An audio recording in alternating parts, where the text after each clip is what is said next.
আসল বন্দ্যোপাধ্যায় কোনটা? সর্বোচ্চ বন্দ্যোপাধ্যায় সেটা কালীঘাটে থাকে। তো সুদীপ টুদীপ অনেক বড় পাকা চুল, আর ওর অনেক হচ্ছে ভুল, ওর এখন পাকা চুল। কে যে সুর, কে যে সুর না দিদি, আপনার করলেন সুর। এই যে ভাষা দিবস, বাংলা ভাষার মর্যাদা রক্ষা, অনুব্রত তো সুন্দর মর্যাদা রক্ষা করেছে এবং বীরভূম থেকে ভাষা দিবসের উদ্বর্তন ঘটেছে। কল্যাণ সারা জীবন ধরে যেন সুর হয়ে থাকে, ও আবার মানুষে ফিরে না আসে। সুদীপ বন্দ্যোপাধ্যায়কে সরিয়ে তৃণমূলের লোকসভার দলনেতা অভিষেক বন্দ্যোপাধ্যায়, কল্যাণ বন্দ্যোপাধ্যায় লোকসভায় তৃণমূলের মুখ্য সচেতক পদ থেকে ইস্তফা দিয়েছেন। কি বলবেন? কে ইস্তফা দিয়েছে? কল্যাণ বন্দ্যোপাধ্যায়। বন্দ্যোপাধ্যায় আর একটা বন্দ্যোপাধ্যায় আসে, তো বন্দ্যোপাধ্যায় দেখায়নি, এত ভাবার কি আছে? উনি গেলেন, এক বন্দ্যোপাধ্যায় গেলেন, আর এক বন্দ্যোপাধ্যায় এলেন। বাংলায় কিন্তু বন্দ্যোপাধ্যায় মোহ করছে, পবিত্র। লোকসভার যে দলনেতা করা হচ্ছে অভিষেক বন্দ্যোপাধ্যায়কে, সুদীপ বন্দ্যোপাধ্যায়কে সরিয়ে কেন? হ্যাঁ, বয়স হয়েছে, তরুণ তাজা, তরুণ তুর্কি, মাননীয়ার আশীর্বাদ খুব বেশি করে আছে। মাননীয়ার বন্দ্যোপাধ্যায় হচ্ছে আসল বন্দ্যোপাধ্যায়। পশ্চিমবঙ্গে আরও অনেক বন্দ্যোপাধ্যায় আছে, তুমি বলো তো বুকে হাত রেখে। আসল বন্দ্যোপাধ্যায় কোনটা? সর্বোচ্চ বন্দ্যোপাধ্যায় সেটা কালীঘাটে থাকে। তো সুদীপ টুদীপ অনেক বড় পাকা চুল, আর ওর অনেক হচ্ছে ভুল, ওর এখন পাকা চুল। এই মুকুল রায় কত কাছে ছিল না, একদম চাণক্য। কোথায় গেল? তৈলক্যনাথ হয়ে গেছেন চাণক্য, তৈলক্যনাথ, কিচ্ছু নেই। কল্যাণ বন্দ্যোপাধ্যায়কে প্রায়শই দেখা গেছে মুখ্যমন্ত্রী ভৎসনার মুখে পড়তে। এবারে কল্যাণ বন্দ্যোপাধ্যায় একদম লোকসভায় তৃণমূলের মুখ্য সচেতক পদ থেকে তার ইস্তফা, আর কিসের ইঙ্গিত? ক্লান্ত হয়ে গেছে তো। কল্যাণবাবুকে নিয়ে প্রচুর বিতর্ক আছে, আবার লবিবাজি আছে। কল্যাণ কোন একটা নির্দিষ্ট লবির লোক, আবার অনেক গোলগাল কথা বলছে, ভুলভাল বকে যাচ্ছে। কতটা আর হবে?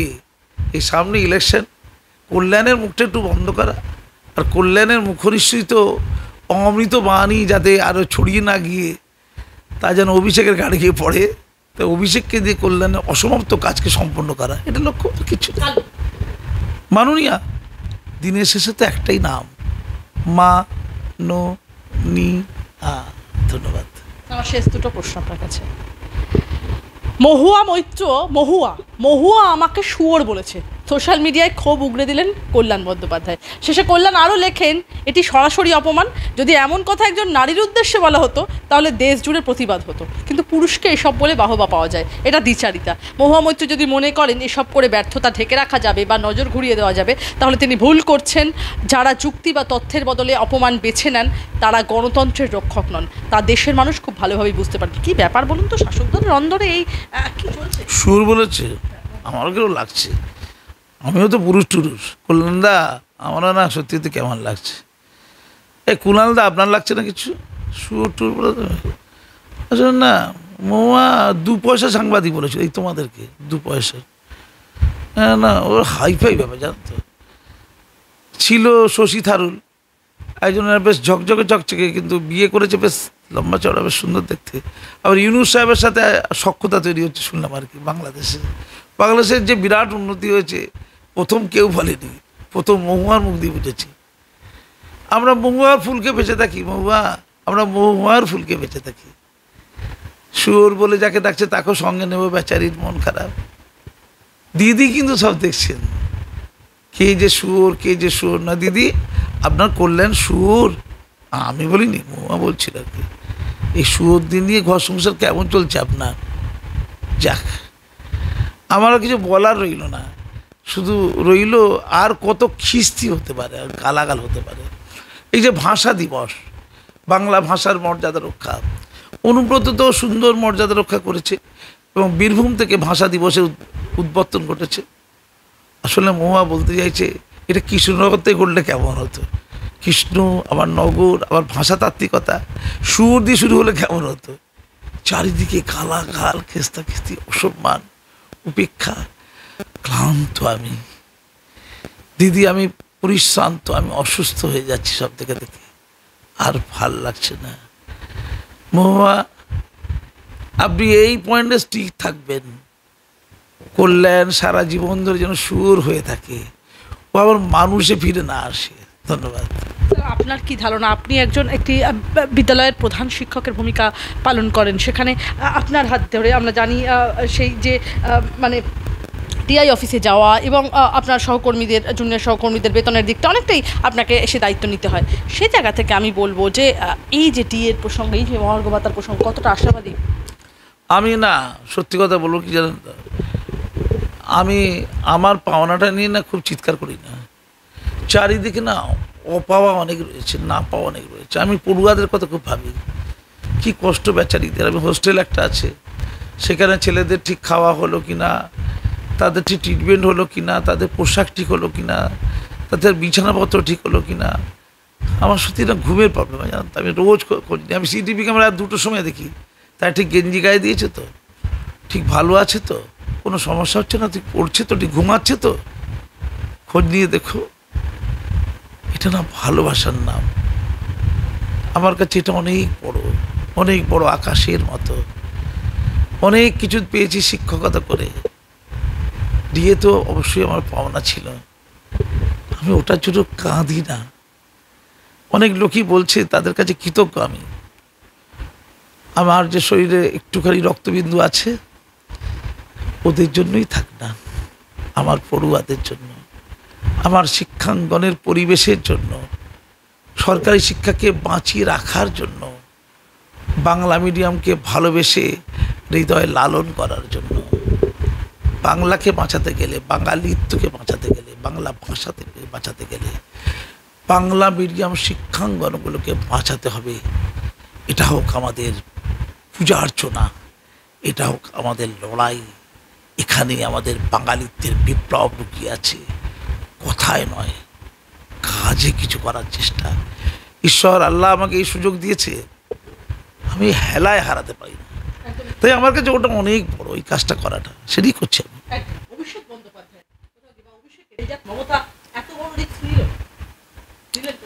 আমি কার কোথায় যাত্রা আমি জানি না। ওনার অ্যাম্বাসাডার হওয়ার যাত্রা নিশ্চিত আমি জানি। কিছুদিন আগে তো ব্র্যান্ড অ্যাম্বাসাডার পৃথিবী ঘুরে এলেন। আমি কিছু বুঝি না গো, এই অভিষেক আরো গুরুত্ব পাবে না কে বলেছে? বিজেপি তো প্রথম থেকে বলেছে, একটা সংকেত বিজেপির তরফ থেকে শোনা যায় যে পুজোর পর দেখা যায়, পুজোর পর কথা। তাহলে কি পুজোর পর কোথাও গিয়ে গ্রেপ্তার হতে পারেন অভিষেক বন্দ্যোপাধ্যায়? পুজোর পর তো আনন্দ হবে, মা দুর্গার আশীর্বাদ পাবে। জগন্নাথ মন্দির করেছে, এবার দুর্গা প্রাঙ্গণ হবে। তো এত বড় দুর্গা প্রাঙ্গণ করার পর আশীর্বাদ তো তোমাকে দেবে, দিদিকে দেবে। দিদি করছে, আর দিদি পেলে তার ছিটে পুরো তো তার ভাইপো পাবে। কিচ্ছু হবে না, কিচ্ছু হবে না। মোদিজি খুব ভালোবাসে মনে আর কি, যাই না, ভালোবাসাবাসি যতদিন থাকবে, মুখে মুখে রেশারেশি থাকবে, সম্পর্কের ঘষাঘষিও থাকবে। এ রেশারেশি ঘষাঘষি ভাষাভাষী জানি না, আমরা বুকে বুকে বুকে বুকে আমরা কেউ কেউ হয়ে যাচ্ছি সর্বনাশী। হাসি, শুধুই আমরা হাসি। দুষ্টের ছলের অভাব হয় না। ছল চাতুরি খুব ভালো জিনিস। ছল চাতুরি করে রাজনীতি করা যায়, ভোট পাওয়া যায়। একসময় ছল চাতুরি ধরা পড়ে যায়, মানুষ আসলটা জেনে যায়, সময় লাগে হয়তো মানুষের। দুটো তো প্রশ্ন, দিয়ে দেব অথবা দেব না। যতটা বিলম্ব করা যায় ততটা বিলম্ব করব। কোর্ট চূড়ান্ত ধাতানি, সংবিধান অবমাননার দায়ে কঠিন পদক্ষেপ যতক্ষণ না নিচ্ছে ততক্ষণ বিলম্বিত হতে থাকবে। সব আছে, ডিএ নেই, কারণ ভোট নেই।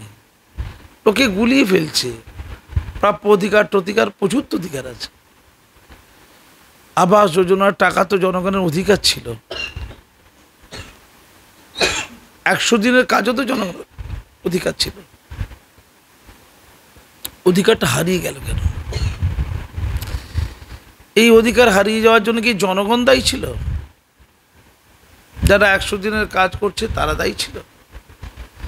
যারা ন্যায্য পাওনাদার আবাস যোজনার টাকা, তারা দায়ী ছিল? অথবা ডিএ যারা পাচ্ছে না তাদের প্রাপ্য, যাদের প্রাপ্য তারা দায়ী ডিএ না পাওয়ার জন্য? মাননীয়া সব আছে, সবগুলো আছে, থাকার অস্তিত্বের মধ্যে ভোটটা শুধু নাচে। অর্থাৎ ডিএর মাধ্যমে বেশি ভোট পাওয়ার সুযোগ নেই, তার দায়, ডিএটা দায়, কিন্তু দেবেন না, তিনি বিলম্ব করবেন। পুজোটা দায় নয়, কিন্তু দেবেন, ওটাকে গ্রহণ করতে হবে, নেবার আছে, পাওয়ার আছে। যারা যারা পুজো কমিটি টাকা পেয়েছে 1,10,00,000 করে, তারা খুব আনন্দিত না? আচ্ছা, আপনারা তো সবাই জানেন না এই দেওয়াটা শুধু দেওয়া নয়, নেওয়ার জন্য দেওয়া। এটা মা দুর্গাকে ভালোবেসে দেওয়া নয়, এটা আপনাদের প্রতি অমলক ভক্তি, ভালোবাসা, স্নেহ, মমতা, কিচ্ছু নয়। আপনারা যাতে কাজে লাগতে পারেন সামনে ইলেকশানে, সেই জন্য একটা ছাড়পত্র, খুশ এক ধরনের। আপনারা গর্বিত তো? খুশ পেলে গর্বিত তো? খুব ভালো, খুশ। ডিএ টাকাটা লক্ষ্মীর ভাণ্ডারে বাড়তে পারে। লক্ষ্মীর ভাণ্ডারের মায়েরা তারা কি জানে এটাও ভালোবাসা নয়, এটাও এক ধরনের ঘুষ? আপনি বলবেন আমাদের দিলেই ঘুষ? না, আপনাদের দিতে সরকার বাধ্য ছিল না, ডিএটা দেওয়াটা সরকারের দায় ছিল। শুধু ডিএ না, স্বাস্থ্যের উন্নতি করা, শিক্ষার উন্নতি করা, মিড ডে মিলের টাকার পরিমাণ বাড়ানো। অনেক ছাত্রছাত্রী রয়েছে সরকার অনুমোদিত মাদ্রাসা, প্রায় 30,000 ছাত্র মিড ডে মিল পায় না। কত? 30,000 ছাত্রছাত্রী। তারা কান্নাকাটি করছে, আমাকে চিঠি করেছিল, আমার কাছে এসেছিল। স্যার, ওরা যে অন্তত প্রান্তিক ঘরের বাচ্চা, আশা নিয়ে যারা ফিরে এসেছে,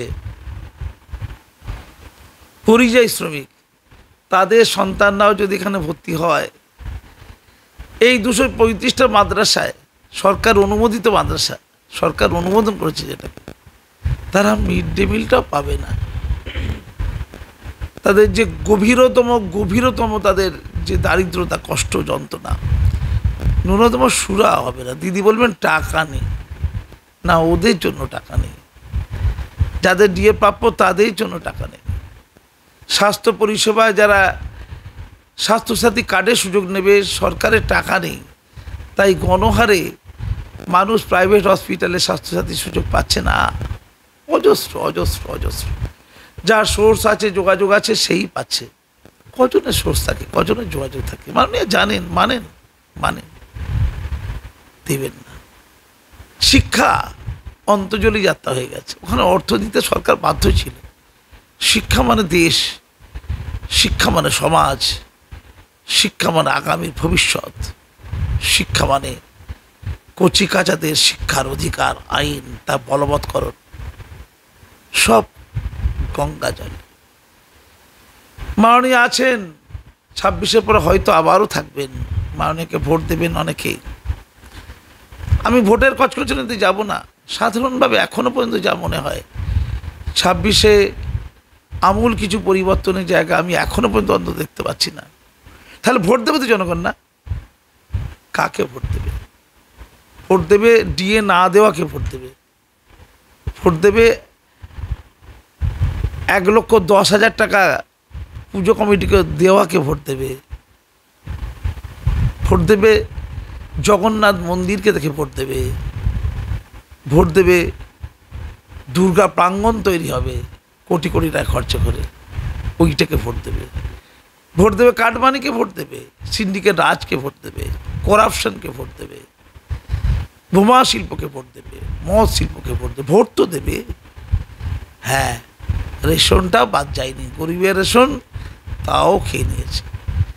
আরও মুসলমান লোক আধুনিক শিক্ষা যারা দিতে চাইছিল তারা নেবে না, তারা বাকিবুল্লাহ হবে।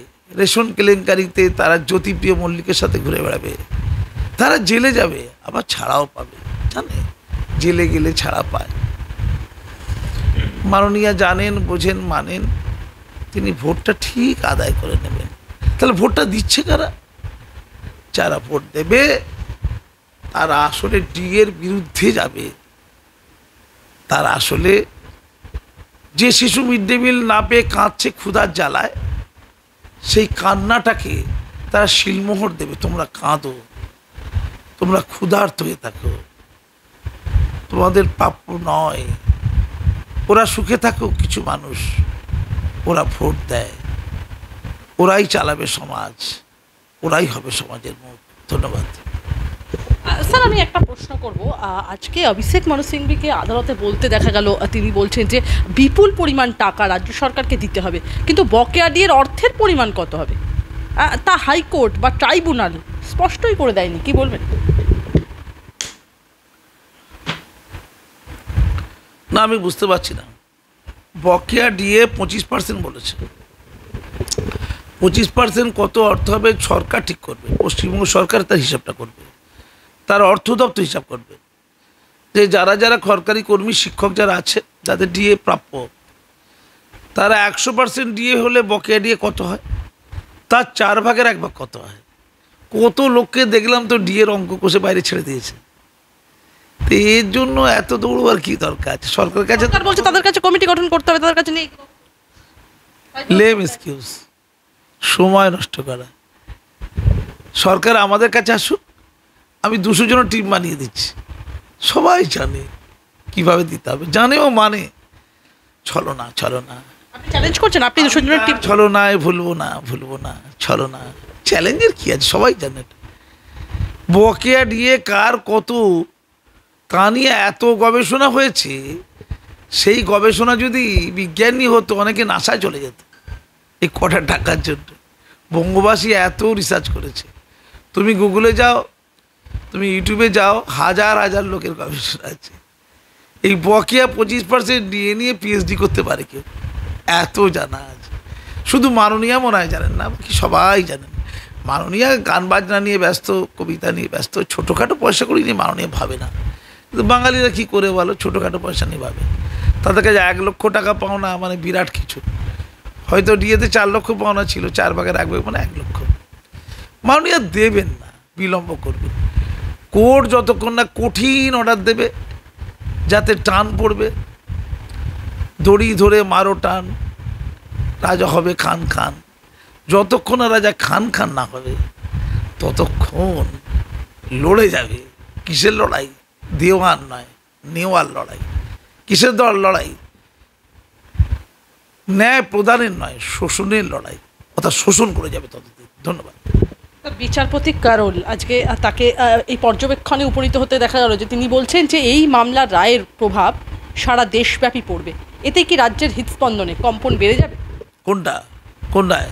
এই যে বিচারপতি যে বলছেন, বিচারপতি কারোল যে বলছেন যে এই মামলার রায়ের প্রভাবে, এই মামলার যা ভার্ডিক্ট হবে তার প্রভাব একদম দেশব্যাপী হবে। এতেই কি রাজ্যের হৃদস্পন্দনে কম্পন বেড়ে যাবে? ডিএ মামলা দিদি অনেক খ্যাতলোকা খিলাড়ি আছে, এসব দিদির কাছে নসি, এসবে কিছু হয় না।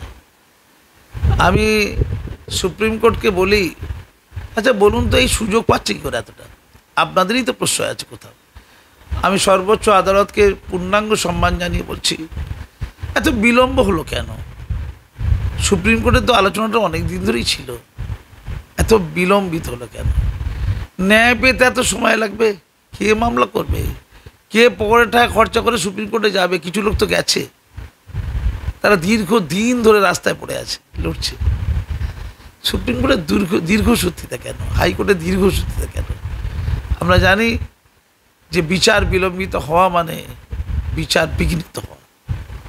কেন বিচার বিঘ্নিত হবে বলুন তো? কেন মাননীয় সুযোগ পেল বলুন তো? এত কঠিন করে ক্ষমা ঘেন্না করে মাত্র 25% দিয়ে দেওয়ার কথা বলা হয়েছে, ক্ষমা ঘেন্না করে, যে বকেয়া দিয়ে মাত্র 25%। সরকারের কথা কোর্ট মেনে নিয়েছিল, তারপরও সরকার সেই কথা মর্যাদা দিল না। তারপরও সুপ্রিম কোর্ট কঠিন হবে না? আর কবে, আর কবে? তিলোত্তমা তো নয় পেল না, আর কবে, আর কবে? এই শিক্ষায় যারা চাকরি করছে, যারা সরকারের আপন লোক বলে দাবি করা হয়, আর কবে? আর কবে? কেউ তো ন্যায় পায়নি। সরকারি কর্মচারী, শিক্ষকরা ন্যায় পাবে, সরকার ঠিকঠাক চলবে, শিক্ষা ব্যবস্থা কোথায় আসবে, নাকি রাস্তায় হতাশ হয়ে কাঁদতেই থাকবে? আর কবে? আর কবে? উত্তর আছে সুপ্রিম কোর্টের রায়ের মাঝে।